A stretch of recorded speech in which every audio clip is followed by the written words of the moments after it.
muito bom dia para você que ligou o seu computador agora e as plataformas digitais do Grupo Estado. Seja bem-vindo a mais uma edição do Mentalistas. Comigo, Camila Tulinski, eu sou jornalista e psicóloga e trago toda segunda-feira, a partir das 11 horas da manhã, uma edição fresquinha do Mentalistas. Hoje a gente vai tratar sobre a questão dos transgêneros. Como que é a vida do indivíduo que se identifica com um gênero e nasce de sexo diferente? É o que a gente vai tentar desvendar aqui no programa de hoje.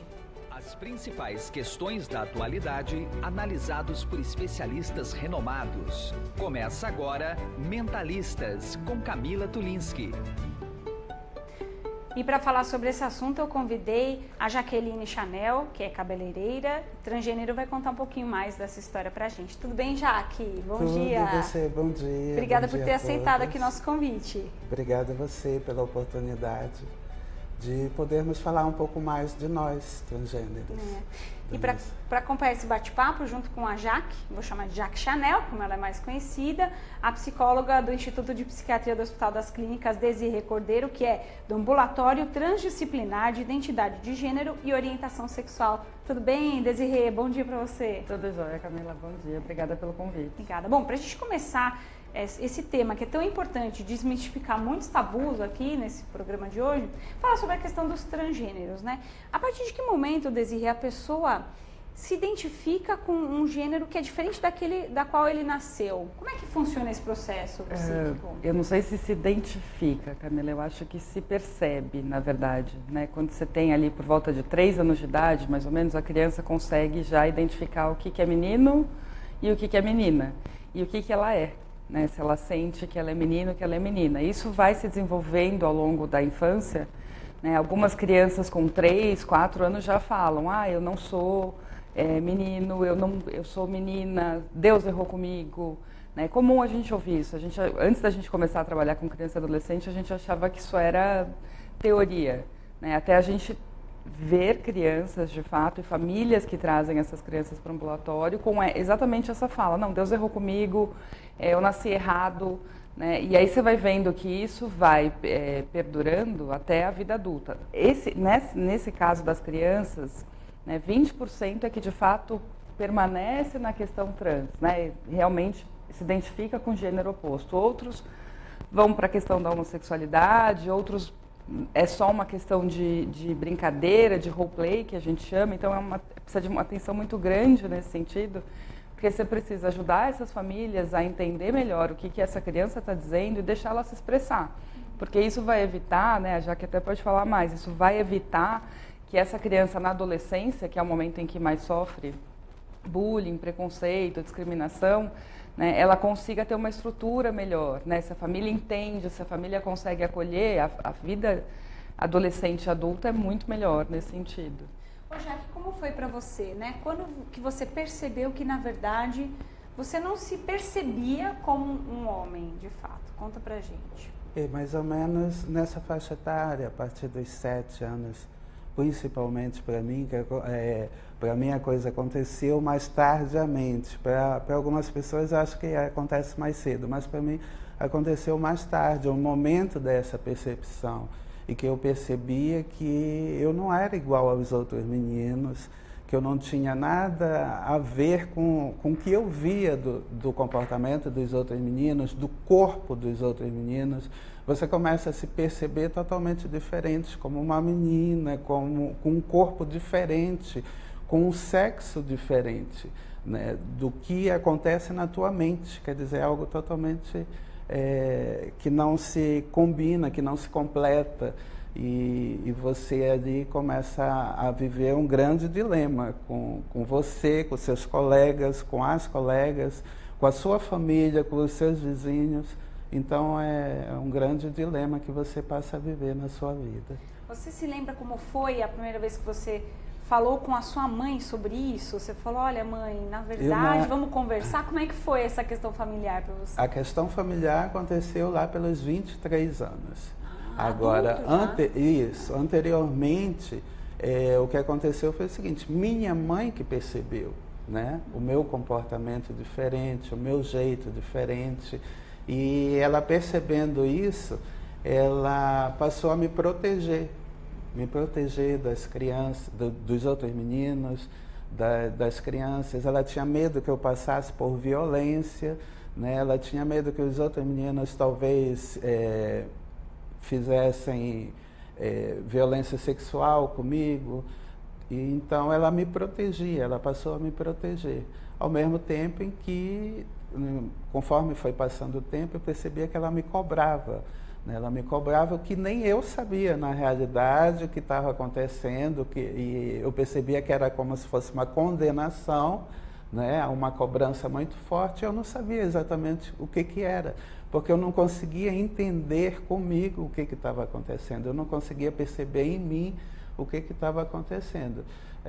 Eu sabia que era algo assim, tipo assim, bem diferente, e que a sociedade, aquelas pessoas que estavam em volta de mim, elas cobrariam, tipo assim, um comportamento, aquele comportamento, que aquilo era algo errado, que aquilo era algo proibido.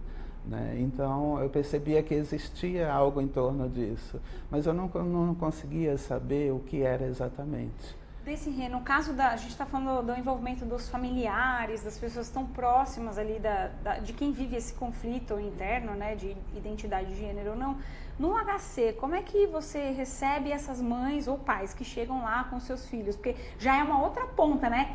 Os pais já de alguma maneira sabem que tem algo acontecendo e de certa forma tem uma consciência de poder levar o seu filho, a sua filha para um atendimento ambulatorial. Como é que você percebe esse traquejo com os pais? Como é que é esse manejo com os pais? Conta mais. A gente entende que esses pais já têm um viés favorável à questão da identidade de gênero, porque eles levam para esse tipo de serviço.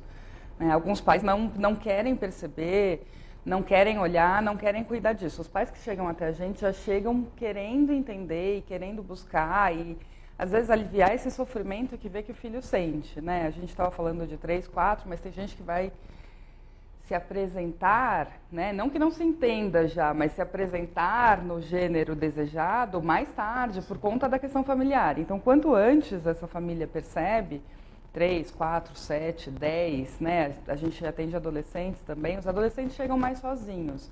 As crianças chegam sempre com os pais. Né? Esses pais chegam buscando definições, né? Que é um pouco isso que a Jaque estava falando. O que você é? Né? A cobrança é, tá, mas e aí? O que é isso? Como é que eu faço?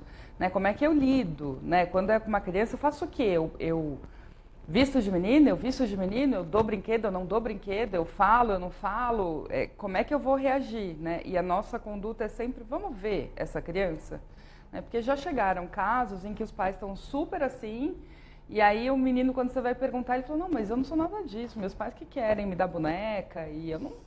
Né? Então, assim, é um cuidado, às vezes em excesso também, e a gente tem que ter o cuidado com essa criança. O nosso foco principal é a criança não sofrer.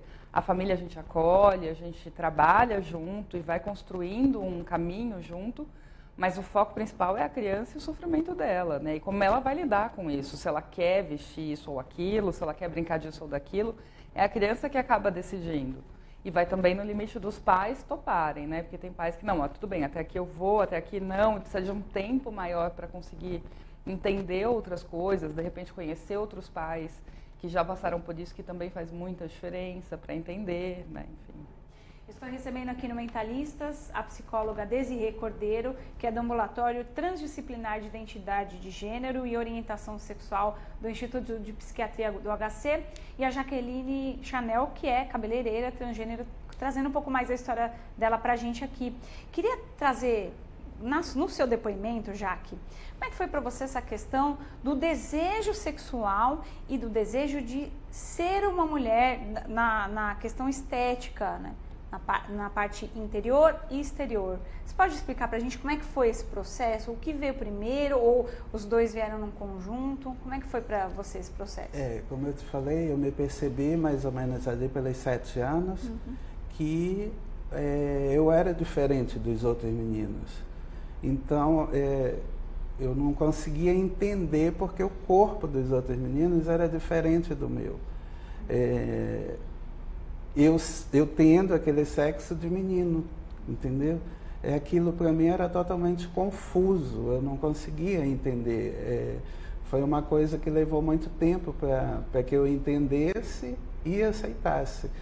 E lá pelos 13 anos, mais ou menos, quando a minha mãe me entregou em uma igreja evangélica, porque eu acho que a minha mãe foi uma das precursoras da cura gay, da ideia da cura gay, porque ela me entregou na igreja achando que talvez eu pudesse ser curada, né? Ela tinha a esperança de que Deus, de que Jesus Cristo faria algo por mim nesse sentido, né? Só que aquele período, tipo assim, foi muito importante para mim, como cidadã, até mesmo para me ajudar nessa questão de saúde mental e tudo mais. Mas não para resolver essa questão, que eu só consegui resolver algo, tipo assim, mais próximo do que seria o real, o ideal para a minha vida, quando eu já estava na faculdade, lá pelos meus 18 anos, e que eu que eu fui convidada para participar de um concurso de beleza. Na época se usava o termo transformista, e eu fui convidada para participar de um concurso de beleza de transformista.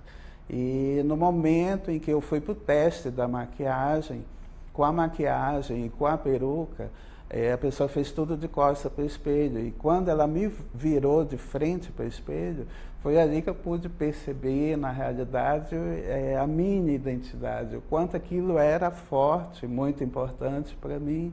E eu fui às lágrimas, mas eu chorei, o cabeleireiro não entendeu nada, porque para ele estava na frente de uma pessoa que era gay. Só que eu não era exatamente um gay, eu era na realidade uma trans. E uma ali, mulher ali que você se percebia. Isso, e ali foi que eu me descobri realmente, eu digo a partir de hoje, eu sou esta pessoa. Aproveitando esse gancho da Jaque, para a gente poder explicar aqui para o público que está assistindo a gente. Identidade não significa orientação sexual, sim, né, Desirê? Qual que é a diferença? Explica para a gente um pouquinho. Isso é super importante, Camila, porque as pessoas confundem muito, né? A identidade é o que eu sou, como eu me sinto. E orientação sexual é o que eu desejo sexualmente. Né? Então, a identidade ela é formada antes na criança. Se a gente pensar em desenvolvimento infantil, ela é formada ali na primeira infância, 3, 4... 7 anos. A puberdade que traz a questão da orientação sexual, que é ali por volta, hoje em dia está cada vez mais cedo a puberdade, mas 10, 11, 12, 13 anos, é quando você identifica quem que te atrai, né? Quem que te dá desejo mesmo. E às vezes é uma orientação heterossexual, que você se interessa por alguém do outro gênero, ou uma orientação homossexual em que você se interessa por alguém do mesmo gênero, ou sexo. E tem, hoje em dia, o que o pessoal chama de pansexual, que são pessoas que se interessam por pessoas de quaisquer gênero. Né? Pode ser mulher trans, mulher cis, homem cis. Né? O termo cis e trans, né? O cis é a pessoa que nasceu condizente, o gênero dela é condizente com o sexo biológico. Né? E o trans é que o sexo biológico não é condizente com a identidade de gênero. Né? Mas as orientações sexuais é uma outra leva de coisas, né? A identidade de gênero vem antes, se eu me identifico como homem, mulher, ou às vezes não binário, às vezes eu não entendo que eu tenho uma definição homem-mulher, né? E isso às vezes permanece até a adolescência, às vezes na adolescência isso é resolvido, porque tem um receio muito grande também de assumir uma identidade, né, diferente. Né, e o não binário, de certa forma, calma um pouco, porque, né, não sou nada, então. Né, não sou menino nem menina. Assim. E aí depois você consegue, não, peraí, eu acho que eu sou menina, mas eu não consigo bancar isso porque é minha família, porque é minha religião, né, porque é minha escola. Né, tem um monte de fatores que vão influenciar aí nesse bancar, né, porque saber já se sabe, né? Desde pequena, né? No momento que eu fiquei imaginando a cena, né, da pessoa te maquiando, no concurso que você participou, que você virou pro espelho, que você se olhou, a impressão que se tem é que você falou, agora estou confortável, agora essa sou eu mesma, né, no espelho. E daí pra frente você continuou sendo já a Jaque, até então era o Ricardo, até então. Aí, a partir daquele momento, você só se vestia como uma mulher e tal, você começou, a partir dali, a assumir essa identidade, efetivamente? Como é que foi? Em partes. Eu assumia mais à noite, né? Porque na época eu trabalhava numa multinacional de petróleo e eu trabalhava na administração. Então, não foi tão fácil assim, romper essa barreira, imagina, há 30 anos atrás. Né? Então, não era fácil. Se hoje em dia não é fácil, hoje em dia nós ainda temos, infelizmente, altos índices de suicídio por conta dessa nossa questão. De assassinato. Isso, de assassinatos, né? O país está aí no topo, né? Então, por essa questão, foi muito difícil. E ainda é hoje, né? Como é muito bem abordado aí na novela, não sei nem se a gente puder estar falando da novela, mas está sendo muito bem abordado. Tem algumas questões que o nosso movimento trans não está concordando, como a questão do como está sendo colocada a travesti, né? Mas, de qualquer forma, Glória Pérez está de parabéns porque está conseguindo trazer o tema para o debate, né? Trazer o tema para a aceitação. E aí você disse que então você trabalhava numa multinacional de petróleo e não se vestia como mulher só à noite, quando você tinha outros trabalhos. Sim. Quando que você teve essa identidade 100%, que você acorda Jaque e dorme Jaque? 100% quando eu cheguei em São Paulo, que eu consegui me libertar das questões de família, de amigos, de vizinhos, de uma sociedade, né, da qual eu fazia parte, fiz parte durante 28 anos. E com 28 anos eu cheguei em São Paulo e aí, sim, aí consegui mudar realmente toda a história. Você chegou a fazer uso de medicações também, hormônios, queda de pelos? Como é que foi para você? Outra questão muito forte para a nossa identidade, né, para reafirmarmos a nossa identidade, é essa questão hormonal, que infelizmente muitas pessoas fazem o uso indevido, né, sem um acompanhamento médico. E comigo não foi diferente, né, principalmente nós que somos cinquentonas, nós infelizmente fizemos o uso sim do hormônio, de uso totalmente errado, de forma totalmente errada, e eu quase infartei depois de 2 meses de tratamento. Você ficava consumindo esses hormônios? Isso, injetável, um dia sim, um dia não. Então, ao final de quase 2 meses, eu fui bater no pronto-socorro, infartando. E aí eu parei e só voltei a fazer o uso agora, no acompanhamento lá no HC, com a equipe de endocrinologia do HC. Então, só agora que eu comecei a fazer novamente e fiz uso indevido também do silicone, que infelizmente é algo também que a nossa comunidade se utiliza muito, principalmente as travestis da nossa comunidade, porque precisa de um corpo para se prostituir. Então tudo, infelizmente, leva a essa situação, a esse uso. Desirê, falando sobre isso, 30 anos atrás, né, nesse período de aceitação da Jaque aqui, era um Brasil totalmente diferente, a gente não tinha à disposição, não podia, e também o uso das redes sociais, né, para comércio, para comunicação, para informação. E hoje a gente observa, fazendo uma pesquisa rápida, hormônios, venda, mudança de gênero. As pessoas conseguem um fácil acesso, obviamente, a um comércio que é ilegal, né? Isso é uma realidade?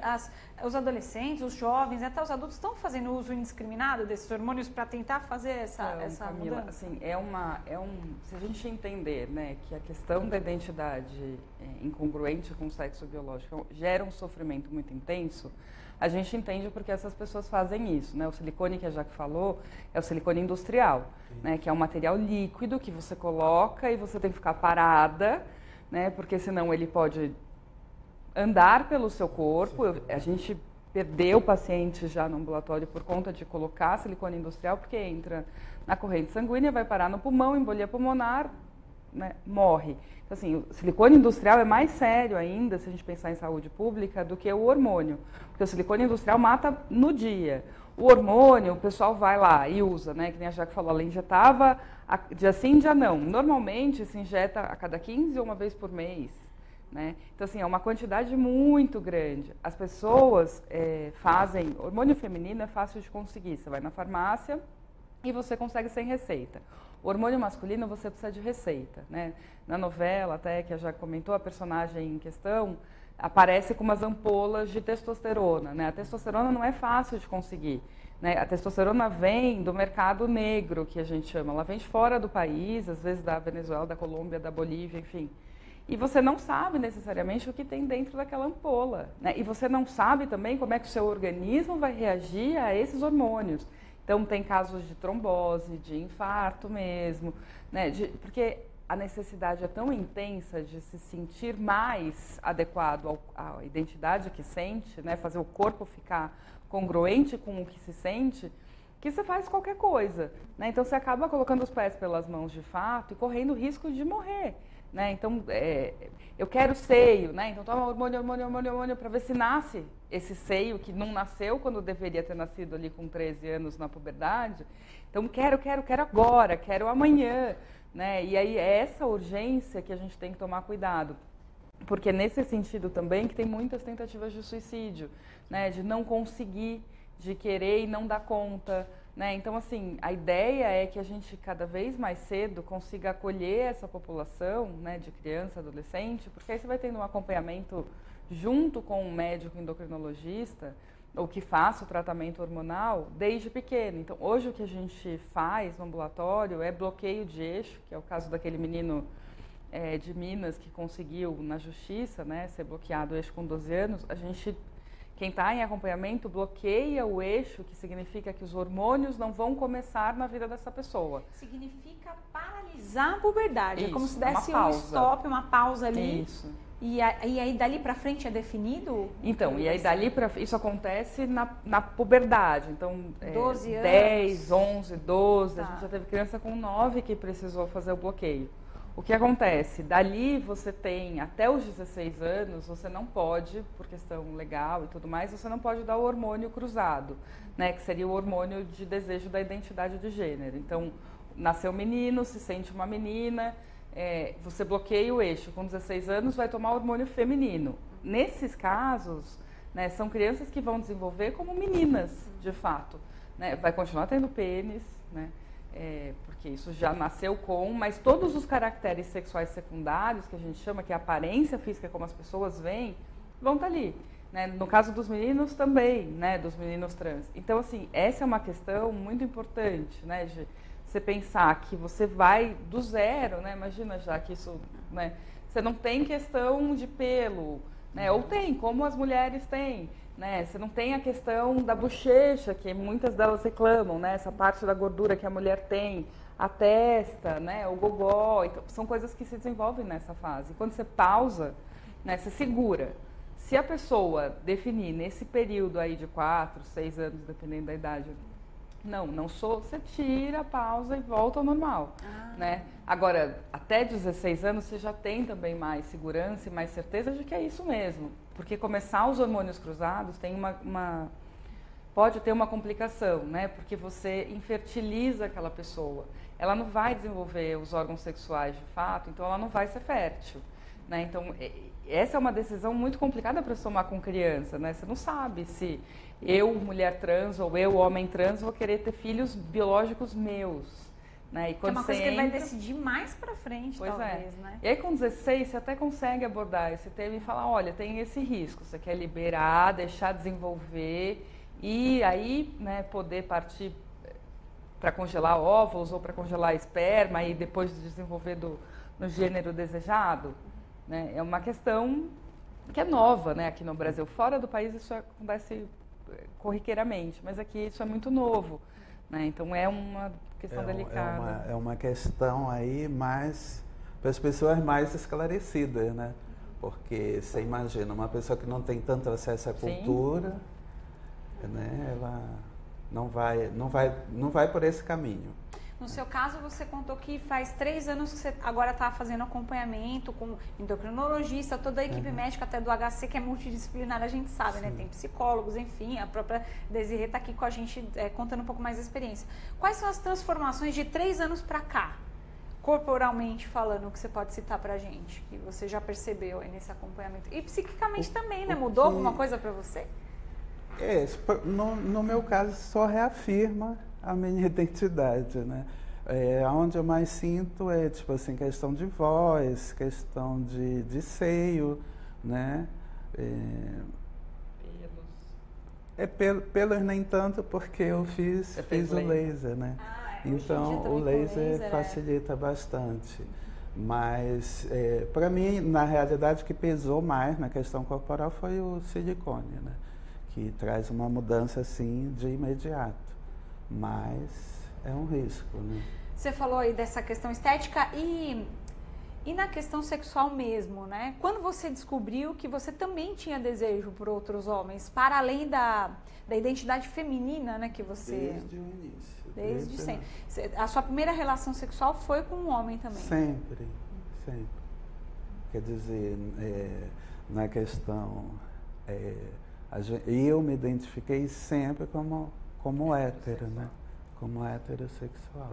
Que na novela é abordada a questão como ela sendo homossexual, como sendo gay, né? Porque ela tem atração por um rapaz.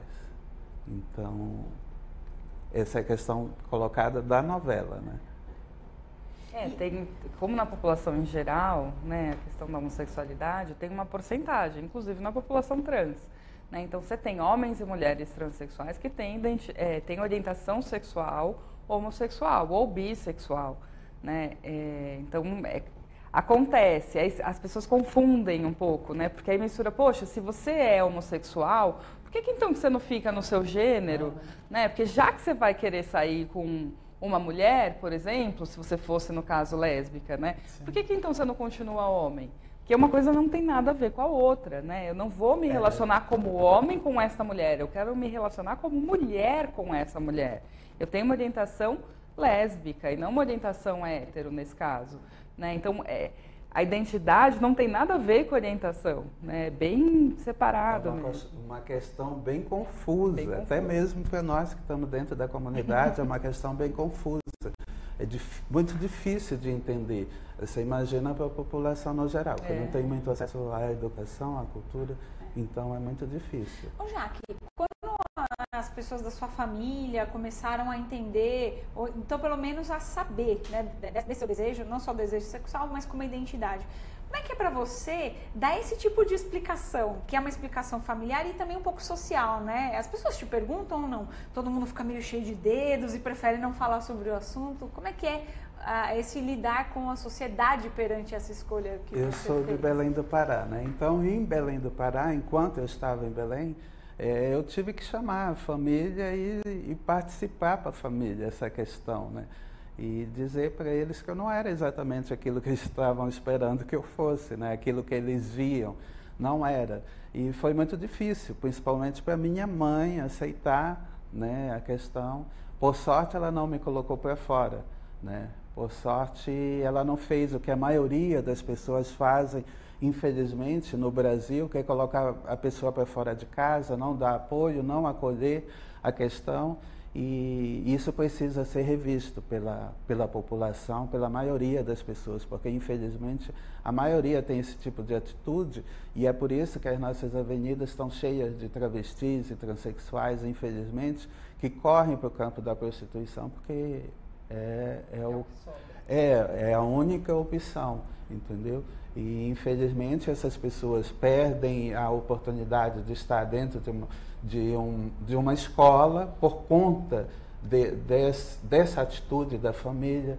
Elas perdem a oportunidade de estar na escola, perdem a oportunidade de fazer uma faculdade, perdem a oportunidade de estar no mercado de trabalho, né? Trabalhando como toda e qualquer pessoa que é cidadã, que paga seus impostos e tudo mais, e nós perdemos esse direito por conta disso, por conta das pessoas que não aceitam não nos aceitam como nós somos.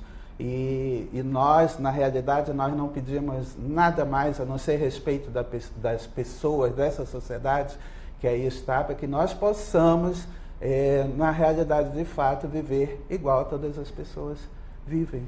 Né? Infelizmente a gente está na reta final, mas ainda queria uma prestação de serviços da Desirê para quem está assistindo esse programa, o Mentalistas, falando sobre, né, enfim, as decisões da pessoa em relação a gênero.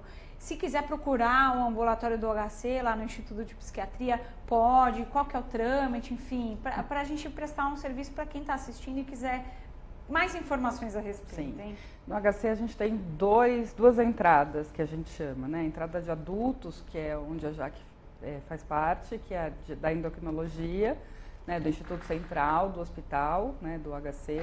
E a gente tem o Antigos, que é o ambulatório transdisciplinar de identidade de gênero e orientação sexual, que cuida de crianças e adolescentes só. A gente hoje em dia não dá conta de atender adultos, então a gente fechou a triagem de adultos, a gente tem triagem aberta para crianças e adolescentes até 17 anos e 11 meses. Né? Então, a partir daí, o que tem hoje em dia aberto para triagem é o pessoal do CRT, que é o Centro de Referência e Treinamento da ST/AIDS no metrô Santa Cruz, né, em São Paulo.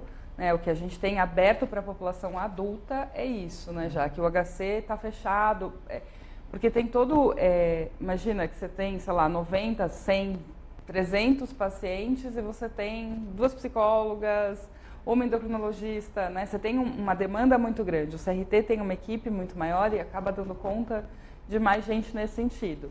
Para procurar a gente, o Antigos, a gente tem um e-mail que é antigos.ipq@hc.fm.usp.br e aí é falar com a Roseli, que é a secretária, ela agenda, triagem e tudo mais, né? Tem como achar, se colocar Antigos com M na internet, você consegue achar o nosso e-mail, nosso endereço certinho. Muito bem, agradeço a participação da psicóloga Desirê Cordeiro, que é do Ambulatório Transdisciplinar de Identidade de Gênero e Orientação Sexual do Instituto de Psiquiatria do Hospital das Clínicas, e também da Jaqueline Chanel, a Jaque Chanel, cabeleireira aqui em São Paulo, transgênero, e que compartilhou conosco um pouco mais da vivência dela também. Gente, muito obrigada pela presença de vocês. Obrigada a você. Obrigada pela oportunidade. E agradecendo a sua audiência, lembrando que toda segunda-feira eu, Camila Tulinski, estarei aqui no Mentalistas, sempre trazendo uma edição nova, vamos discutir sempre sobre o comportamento e saúde mental. Obrigada pela sua audiência, boa semana e até lá. Você ouviu Mentalistas com Camila Tulinski.